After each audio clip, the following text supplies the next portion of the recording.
Hello बच्चों, कैसे हो आप सभी। आई होप आप लोग बढ़िया होंगे, मस्त होंगे, पढ़ाई कर रहे होंगे और हाइड्रेट भी रह रहे होंगे। सबसे पहला सवाल, क्या आप लोगों ने होमवर्क कंप्लीट किया? Very good. तो सबसे पहले लेक्चर 1 देखो, क्वेश्चन लगाओ, 2 देखो, क्वेश्चन लगाओ, 3 देखो, क्वेश्चन लगाओ, 4 देखो, क्वेश्चन लगाओ, देन 5th में आ जाना। ठीक है, क्योंकि देखो बेटा, मैं ना इंटरकनेक्ट करके पढ़ाती हूँ चीजें, ताकि बच्चों को रिकॉल हो जाए और लर्निंग पावर भी तेज हो जाए बच्चों की।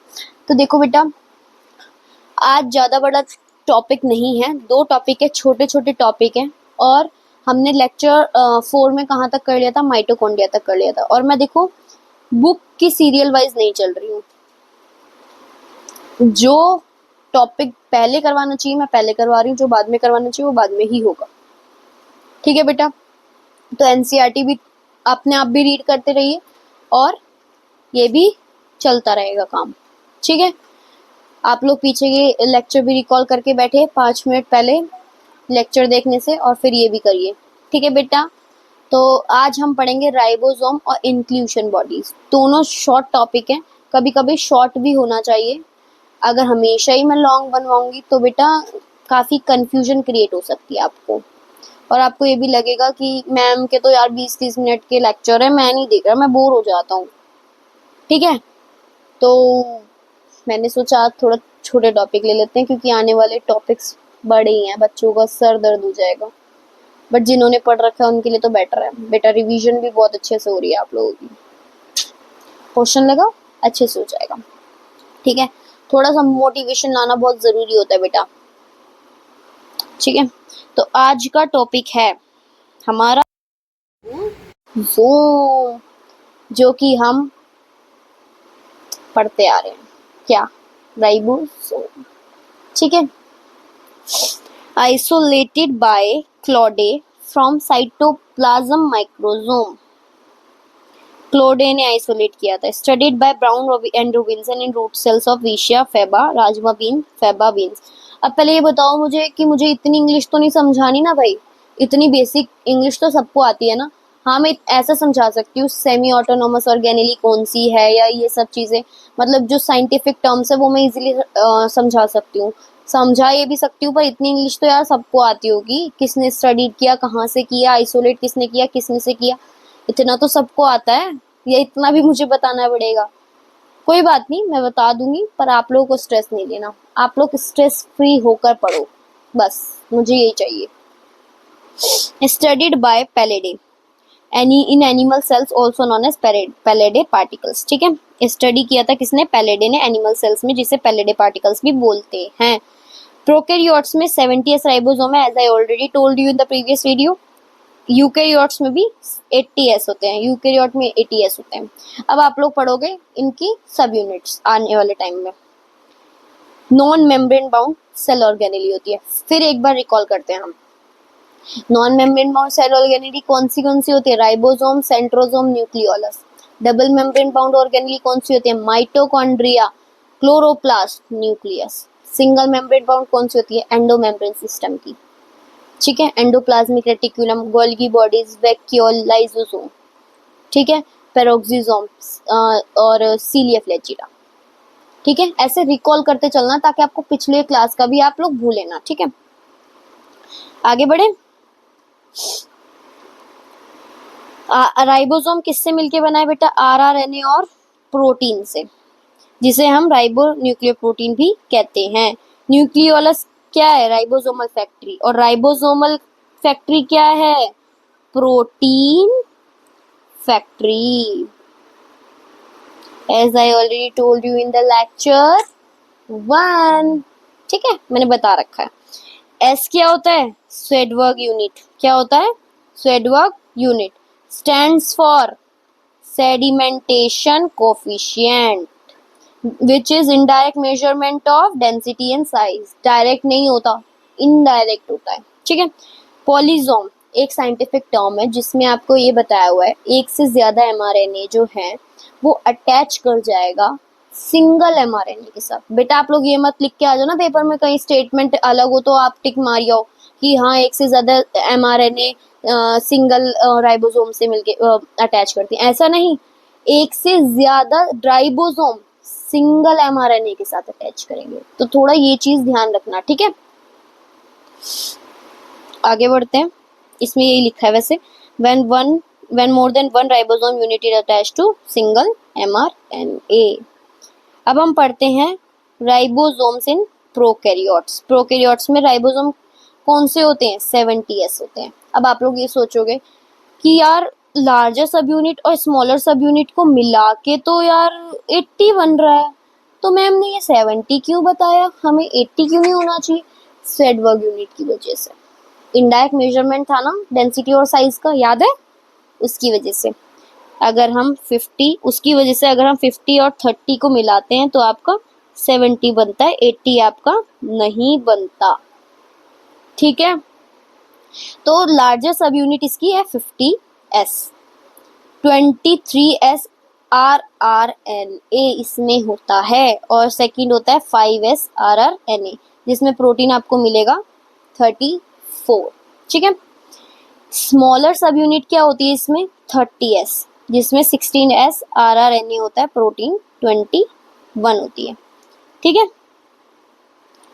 फिर आता है आपका राइबोसोम इन यूकैरियोट्स। ऐसे ही सिमिलैरिटी इसमें भी है, 80S है यार, पर इन दोनों को मिला के तो 100 हो रहा है। मैम ने 80 क्यों बोला? सेडबर्ग यूनिट की वजह से। Indirect measurement of density and size. तो लार्जर सब यूनिट क्या है इसकी? 60S, जिसमें 20S क्या है? RRNA, और 5.8S क्या है? RRNA। 5S RRNA, प्रोटीन कितना है इसमें लार्जर में? 49, ठीक है। स्मॉलर सब यूनिट को कितनी है इसकी? 40S, जिसमें 18S RRNA है। इसमें प्रोटीन कितना है? 33 है। समझ में आई बेटा? कंफ्यूजन तो नहीं है? कोई भी कंफ्यूजन है, लिटरली कोई भी कंफ्यूजन है, आप लोग कमेंट सेक्शन में पूछ लेना, आपकी मैम मैं सारे रिप्लाई करूंगी, क्योंकि बच्चों को ना एक्चुअली कंफ्यूजन बहुत रहती है इन सब चीजों में। यार 70S बताया मैम ने, पर इनको कंबाइन करके तो 80 बन रहा है। मैम ने 80S बताया, इनको कंबाइन करके तो 100S बन रहा है, तो कैसे हो गया भाई? और यार प्रोकैरियोट में होगा 80, ये यूकैरियोट में होगा 80, तो ये कंफ्यूजन भी ना बहुत सारे बच्चों के दिमाग पे घूमती रहती है, पर आप लोगों को कंफ्यूजन नहीं करनी, क्योंकि आप किससे पढ़ रहे हो? आरोही मैम से, ठीक है। तो सक्सेस तो मिलनी है ना बेटा। चलो आगे बढ़ते हैं बिना किसी देरी से। ऑलरेडी हमारे लेक्चर्स इतने बड़े बड़े होते हैं, क्योंकि बेटा डिटेल में पढ़ाना होता है। मैं ज़्यादा देखो टॉपिक भी नहीं लेती हूँ, आप लोगों को पता है, कभी एक टॉपिक कभी 2 टॉपिक, मोस्टली मैं 2 टॉपिक ले लेती हूँ, बहुत डिटेल में पढ़ाती हूँ, तभी 20-30 मिनट लग जाते हैं, वरना एक टॉपिक निपटाने में मैं 10 मिनट में निपटा दूँ, 10 मिनट भी नहीं लगेंगे, ठीक है। तो चलो बिना किसी देरी के आगे बढ़ते हैं। प्रोटीन, प्रोटीन क्या होता है? चेन होती है अमीनो एसिड की। अब देखो अमीनो एसिड, एक अमीनो एसिड दूसरे अमीनो एसिड के साथ किससे लिंक होता है, किससे कनेक्ट रहता है? लाइक मैं आपको एग्जांपल देती हूँ, मैं हूँ, मेरी बहन है, हम दोनों हैं। अब हम दोनों बहन बहन कैसे हैं बताओ? हम दोनों में क्या लिंक है? क्या लिंक है? हमारे पेरेंट्स लिंक है ना। पेरेंट्स नहीं होते तो हम लोग दोनों कैसे इंटरकनेक्शन हो जाता हम दोनों में? नहीं होता ना। अब हम दोनों कनेक्ट हैं अपने पेरेंट्स के थ्रू। ये मतलब मान लो हम दोनों अमीनो एसिड है और हमारे पेरेंट्स पेप्टिडो बोल रही हूँ, पेप्टाइड बॉन्ड है, ठीक है, लाइक दिस। ये मैं हूँ, ये मतलब ये जो मेरे हैंड्स हैं ये मैं और मेरी बहन है, मतलब अमीनो एसिड है, और ये जो कलर है ये मेरे पेरेंट्स हैं, मींस ये हमारे पेप्टाइड बॉन्ड है। तो ये जो है कनेक्ट किससे है? हमारे अमीनो एसिड किससे कनेक्ट है? पेप्टाइड बॉन्ड से कनेक्ट है, ठीक है, जिसमें यूकैरिया एंड प्रोकैरिया दोनों आते हैं। यूकैरिया में कितने होते हैं? 20S RRNA, एंड प्रोकैरिया में कितने होते हैं? 23S RRNA। जब आरएनए एंजाइम की तरह एक्ट करेगा तो उसे क्या बोलेंगे? राइबोजाइम बोलेंगे। क्या बोलेंगे? राइबोजाइम, ठीक है। अब आते हैं नेक्स्ट पे, association and dissociation of ribosome. Magnesium ion is essential for binding ribosome unit. Ribosome units मतलब लार्जर यूनिट और स्मॉलर यूनिट को बाइंड करने के लिए, जोड़ने के लिए क्या जरूरी होता है? Magnesium ion. अब मैग्नीशियम आयन और मैग्नीज में डिफरेंस समझ जाना, कंफ्यूज मत होना। जैसे आप लोगों को अगर हम माइटोकॉन्ड्रिया की बात करें तो माइटोकॉन्ड्रिया में मैग्नीज था, लेकिन राइबोसोम में मैग्नीशियम आयन है। ठीक है, तो यूकैरियोट में क्या वैल्यू होती है? 1 से 2 मिलीमोल्स, जबकि प्रोकैरियोट में क्या वैल्यू होती है? 0.5 मिलीमोल्स। ठीक है, तो केस 1 पढ़ते हैं। केस 1 में है लेस देन 1 से 2 मिलीमोल्स अगर होता है तो जो दो सब यूनिट होती है वो अलग अलग रहती है। अगर 1 से 2 मिलीमोल्स होता है अटैच हो जाती है। ठीक है, और ज्यादा होता है 1 से 2 मिलीमोल से तो सिमर बन जाती है। ठीक है, अब पढ़ते हैं हम एनसीईआरटी, फटाफट रीड कर लेते हैं। इन प्रोकैरियोट्स में मैंने आपको बताया कि ribosome are associated with the plasma membrane of the cell. They are 15 nanometre by 20 nanometre in size में इतने रहते हैं।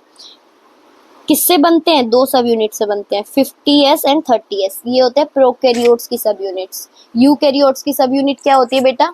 यूकैरियोट की सब यूनिट होती है 60s एंड 40s। ठीक है, 60s होती है लार्जर सब यूनिट और 40s होती है स्मॉलर सब unit.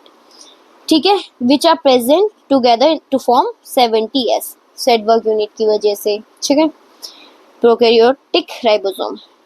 Ribosomes are the site of protein synthesis. मैंने आपको बताया न्यूक्लियोलस से राइबोसोमल फैक्ट्री से क्या बना?